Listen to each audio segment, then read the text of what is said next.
ចាបងថ្ងៃនេះខ្ញុំនិយាយតាក់ទងជាមួយនឹងគណៈបជាកណ្ដាលម្ដងដែលសារតែខ្ញុំមានភ្ញៀវជាច្រើនដែលគាត់តែងតែឆាតសួរថាបងការប្រើគណៈបជាកណ្ដាលនេះគឺវាជួយការពារដោយការលាបថ្នាំក្របឬក៏វិធីបជាកណ្ដាលផ្សេងអត់ចាអញ្ចឹងថ្ងៃនេះគឺខ្ញុំចេញជាវីដេអូផ្ទាល់ហ្មងតាក់ទងជាមួយនឹងគណៈបជាកណ្ដាលនេះ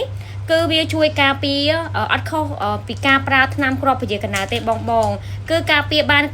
99%ដូចគ្នាហើយបើនិយាយថាតើប្រើធ្វើមិនឲ្យវាមានប្រសិទ្ធភាពក៏អត់ខុសពីការប្រើថ្នាំគ្រាប់ដូចគ្នាមានន័យថាយើងបិទឲ្យទៀងម៉ោងទៀងពេលហើយត្រូវដឹងពីការប្រើប្រាស់ឲ្យបានត្រឹមត្រូវជាមុនសិននិយាយរួមទៅបងដែលគាត់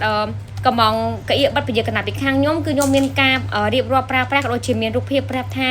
តើត្រូវបិទកន្លែងណាខ្លះតំបន់ណាខ្លះដែលបិទទៅគឺមានប្រសិទ្ធភាពខ្ពស់អញ្ចឹងចំពោះក្អៀបបិទពជាកណ្ដាលនេះគឺជាវិធីពជាកណ្ដាលមួយដែលបងដឹងថាវាជាវិធីពជាកណ្ដាលសម័យថ្មីដែលបងស្រីគាត់និយមប្រើមែនតែន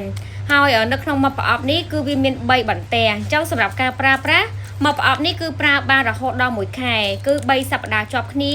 ហើយត្រូវសម្រាប់1សប្តាហ៍សិនទើបចាប់ផ្ដើមប្រអប់ទី2នៅសប្តាហ៍បន្ទាប់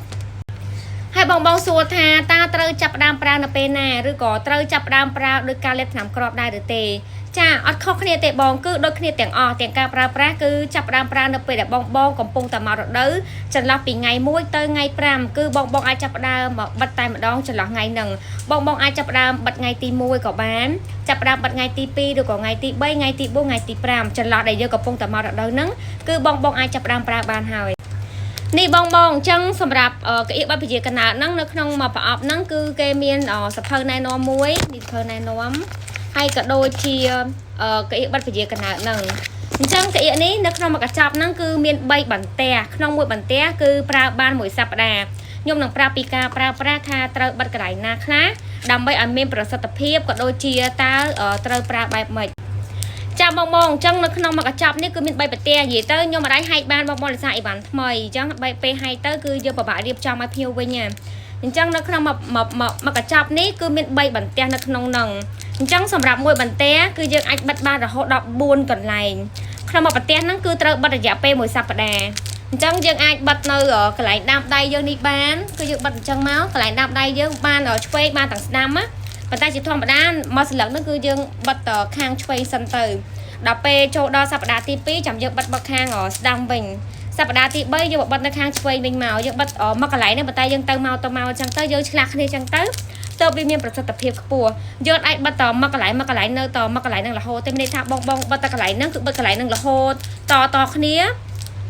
វាក៏មានប្រសិទ្ធភាពដែរប៉ុន្តែវាអត់មានប្រសិទ្ធភាពខ្លាំងដូចដែលយើងឆ្លាស់កន្លែងគ្នាទេហើយនៅពេលដែលបងបិទអស់មកប្រទេសមួយសប្តាហ៍សប្តាហ៍ទី2បងត្រូវបិទប្រទេសទី2សប្តាហ៍ទី3បងត្រូវបិទប្រទេសទី3អញ្ចឹងនៅពេលដែលបងបិទគ្រប់3សប្តាហ៍អស់3បន្ទះហ្នឹងហើយបងសម្រាប់មួយសប្តាហ៍សិនចាំឲ្យយើងមករដូវធម្មតាមានន័យថាគេទុកពេលឲ្យយើងមករដូវក្នុងរយៈពេល1សប្តាហ៍ហ្នឹងប៉ុន្តែបើបងអត់ទាន់មករដូវក្នុងរយៈពេល1សប្តាហ៍ហ្នឹងទេក៏បងមិនខ្វល់ដែរនៅពេលដែលចូលដល់សប្តាហ៍ទី2សប្តាហ៍បន្ទាប់នៃការសម្រាប់របស់យើងហើយហ្នឹងគឺប្រើតទៀតតែម្ដងទៅពេលខ្លះបងប្រើទៅយើងមករដូវក៏ថាបានហើយបើបងសួរថាអូបើបិទទៅមករដូវតើប្រើបានអត់គឺប្រើបានដោយសារតែពេលដែលយើងចាប់ប្រើក៏យើងប្រើនៅក្នុងកំឡុងពេលយើងមករដូវដូចគ្នាអញ្ចឹងគឺវាអត់មានផលប៉ះពាល់ឬក៏អត់មានបញ្ហាទេ